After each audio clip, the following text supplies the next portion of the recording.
المشروب الرسمي للشتاء حمص الشام. متهيألي مفيش حد فينا بتعدي الشتاء كده من غير ما نعمله مرة واتنين وتلاتة.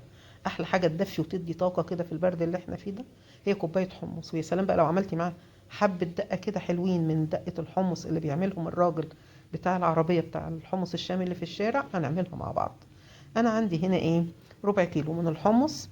جبته غسلته ونقيته وغسلته ونقعته 6 ساعات، ممكن 8 ساعات كمان. بعد كده هتروحي تحطيه في الحلة بتاعتك وتحطي عليه كمية حلوة كده من ايه، من المية. انا بصراحة بحب المية بتاعة الحمص اكتر من الحمص نفسه، كلنا متهيألي كده. فانا حطيت كمية حلوة كده من المية عليه وابتدي اروح احطه على النار.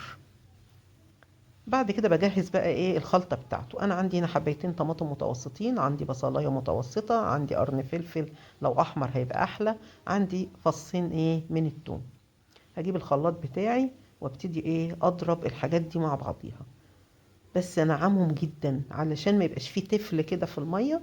لازم تنعمهم كويس قوي. لو الخلاط بتاعك مش قوي ومش شديد يبقى صفيه. كده الحمص بيغلي على النار زي ما احنا شايفين. هحط له بقى ايه الخلطه بتاعتي اللي انا الجميله اللي انا عملتها دلوقتي، واغطي واسيبه بقى على نار هاديه. بعد ما بيغلي كده 5 دقايق اسيبه على نار هاديه جدا. كده ده الحمص كده بيغلي. حطيت له واحده مرقه خضروات، لو انت مش حابه تحطيها دي اضافه من عندي ما تحطيهاش. هحط له كمان حبة كمون، نص معلقة من الكمون، واغطي واسيبه بقى ايه يستوي مع بعض كده ساعتين على حسب ما الحمص يستوي. انا رحت اشوفه، بمسك واحدة كده اشوفها عاملة ايه. بعد حوالي ساعة ونص لقيته ايه، لا استوى كده وتمام. كده خلاص. حطيت له الملح بس معلش مقطع الملح ما تصورش.